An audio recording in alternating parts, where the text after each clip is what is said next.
Give it up for Mikey. Thank you, thank you, thank you. Hey guys, there's going to be two things you're going to learn about me by the end of this set. One is that I'm single, very single, and two is that I have at least 4 friends. So number one, as I'm going to talk about, is something that fell on the floor. Is that something that's very close to my heart. Some of you might not know about this, but Snapchat. Snapchat is one of my favorite things in the world.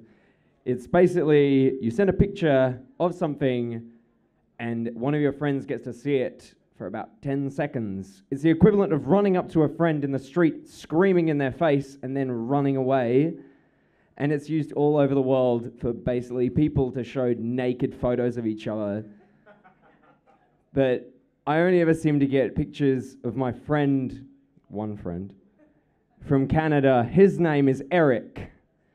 And he sends me pictures of his mangina. And people who don't know what a mangina is, it's when you get your balls and your penis and you tuck them between your legs and you pretend like you're a lady. And I get at least one of these every day.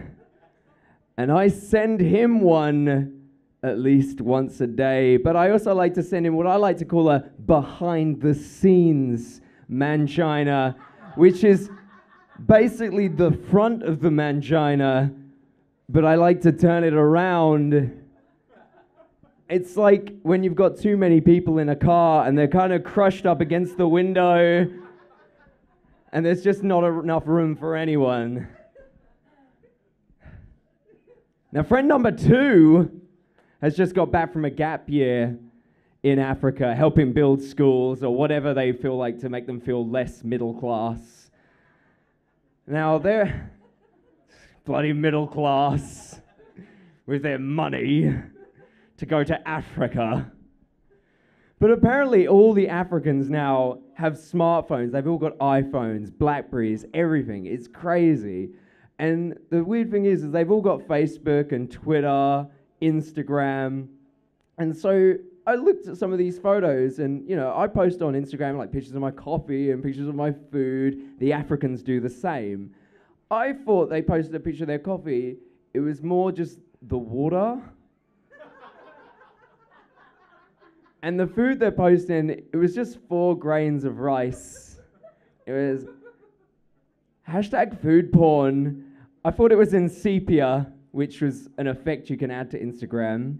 For those who don't know, it turns out it was just really dirty. Now, you're about to find something out about me that you may not want to know, but I have masturbated at work. Thank you. And I timed myself. I then worked out how much I'd been paid to masturbate at work. I then text my friend number 3, how much I'd earned by masturbating. Now, he didn't text me back until later that day. He made more money masturbating than I did. Now, this went on for a little while, so like every so often, be like, oh, $5, oh, good one. That was a... Turns out, after all this time, he'd been staying late at work, claiming overtime, which was time and a half, to masturbate at work. Now, his bosses had realized, you are doing a lot of overtime. They then gave him a promotion and a pay rise. Now, friend number 4 and I decided to write down a list of what was our type of lady that we like. Yes, I am straight. The type of lady we like. He sort of wrote down, oh, I like blondes, blue eyes, big boobs. What we like to know is textbook. And I wrote down 2 things I like in a lady: alive and willing. Now, after a while of being single, I realized I was being fussy. So I was thinking of dropping one. Add an or in there, I don't know. See, the thing is I sort of keep thinking, like, what's my type of lady? What's the type of girl I would go for? And then I realize it doesn't matter what type of girl I go for. It matters that I'm the type of guy a girl goes for. Now, any ladies out there want a slightly camp, ginger skinny geek? So we're going back to alive or willing. Yeah, but I am single. I'm awful at relationships. I'm awful at forming relationships with girls. And I can't really meet girls because I've got a huge ego. I just assume everyone wants to sleep with me. And I'm really lazy. So I'll be at a bar and there'll be a lady over there. She'll look at me. I'll look at her. Who, this guy? Yes, this guy. And then I won't do anything about it. Because she's looking at me, I'm looking at her, I expect her to come over to me, she expects me to go over there. I'm like, this is just not gonna work. And so eventually someone else swoops in, takes them away, and I'll go, well, where's the next one? And what I'll do is maybe, like, I don't really use chat-up lines. A lot of guys will use chat-up lines. I've tried it a few times. I went up to a girl once, and I said, oh, if I could rearrange the alphabet, I'd put you and I together.